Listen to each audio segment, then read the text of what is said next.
ஈரோடு தொகுதி திமுக வேட்பாளர் பிரகாஷை ஆதரித்து அமைச்சர் உதயநிதி ஸ்டாலின் பிரச்சாரம் மேற்கொண்டு வருகிறார். அதனை பார்க்கலாம்.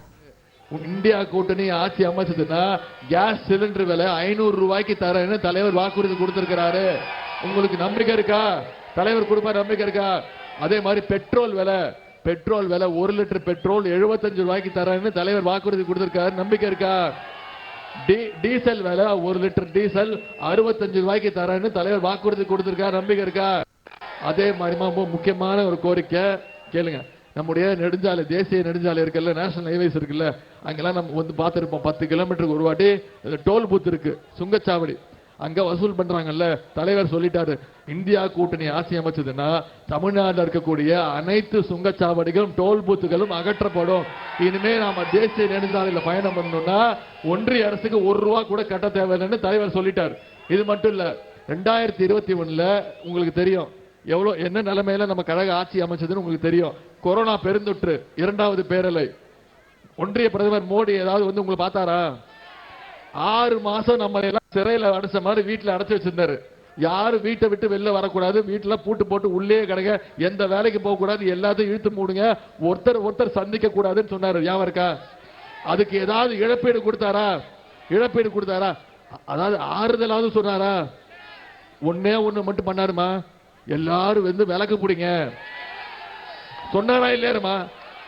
எல்லாரும் மணி அடிங்க, மணி அடிச்சு ஒலி எழுப்புங்க, சவுண்ட கேட்டு கோவிட் வைரஸ் ஓடி போயிடும் சொன்னாரா இல்லையாரமா? சரி, இப்ப உண்மையை சொல்லுங்க, எத்தனை பேர் பண்ணீங்க? யார் யார் பண்ணீங்க? கை தூக்குங்க. நீ பண்ணிய? அவ்வளவு பயமா? நீ அப்படி பண்ணிதான் கோவிட் போச்சா? ஊசி போட்டியா இல்லையா? ஊசி போட்டதுனால தான் போச்சு.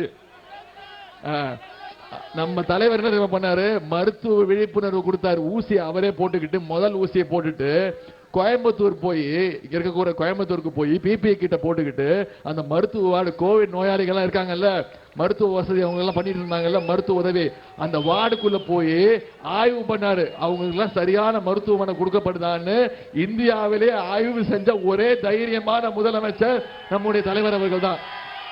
அந்த நேரத்தில் தான் ஆட்சிக்கு வந்தோம். நம்ம தலைவர் எப்படி ஆட்சிக்கு வந்தாரு? மக்கள் தேர்ந்தெடுத்தாங்க. தமிழ்நாட்டு மக்கள் தேர்ந்தெடுத்து மக்களுடைய அன்பை பெற்று ஆதரவு பெற்று ஆட்சிக்கு வந்தவர் நம்முடைய தலைவர். யார் காலையாவது விழுந்தாரா? எங்கேயாவது தவழ்ந்து போனாரா? நான் யார சொல்றேன்னு தெரியுதா? யார் அப்படி ஆட்சிக்கு வந்தாங்கன்னு தெரியும்ல? ஆட்சிக்கு வந்தாரு. கடும் நிதி நெருக்கடிமா இருந்தாலும் வந்து சொன்ன வாக்குறுதி ஒவ்வொன்றத்தையும் நிறைவேற்றினாரு. கடும் நிதி நெருக்கடியும் நிறைவேற்றினாரு. வந்தோடனே முதலமைச்சர் நாற்காலில் உட்கார்ந்து 5 கையெழுத்து. முதல் கையெழுத்து பெட்ரோல் விலை 3 ரூபா கம்மி பண்ணாரா இல்லையா? தேர்தல் அறிக்கையில சொன்னாரு, சொன்னதை செஞ்சாரு. முதல் கையெழுத்து. 2வது கையெழுத்து மகளிர். நீங்க சொல்லுங்க, மகளிருக்கு கட்டணம் இல்லா பேருந்து வசதி திட்டத்தை கொடுத்தாரா இல்லையா? பயன்படுத்துறீங்களா இல்லையாமா? ஒவ்வொரு நாளும் கிட்டத்தட்ட மகளிர் அந்த திட்டத்தின் மூலம் 900 ரூபாய் வரைக்கும் சேமிக்கிறீங்க. அந்த திட்டத்தின் மூலம் கரெக்டா? அதாவது அந்த திட்டம் அங்க பாருங்க, அந்த டிவியில தெரியுது பாருங்க. சரி, இப்ப இங்க பாருங்க, இப்ப நான் பேசுறேன். அதாவதுமா அந்த திட்டத்தின் கீழே இந்த 3 வருஷத்துல மட்டும் ஆண்கள், நாங்க மகளிர் உங்ககிட்ட தான் பாடம் எடுத்துக்கணும், உங்ககிட்ட கத்துக்கணும் ஒரு திட்டத்தை எப்படி பயன்படுத்தணும்னு. ஏன் தெரியுமா? இந்த 3 வருஷத்துல எத்தனை முறை தெரியுமா பயணம் பண்ணிருக்கீங்க? இந்த பஸ்ல எத்தனை பயணங்கள் தெரியுமா? 460 கோடி பயணங்கள். 460 கோடி பயணங்களை மேற்கொண்டிருக்கீங்க. நான் நகைச்சுவைக்காக சொல்ல, அதுதான் இந்த திட்டத்துடைய வெற்றி, அதுதான் மகளிருக்கான வெற்றி. ஒரு அரசு திட்டத்தை கொண்டு வர்றது பெரிய விஷயம் இல்ல, பெண்கள் அதை ஏத்துக்கிட்டு. இப்ப நான் தமிழ்நாடு முழுக்க பயணம் பண்றேன், எங்க பார்த்தாலும் பிங்க் பஸ் தான். பிங்க் பஸ் முழுக்க மகளிர், குழந்தைங்க, திருநங்கைகள், மாற்றுத்திறனாளிகள், அவங்களுக்கும் அது திட்டம் இலவசம்.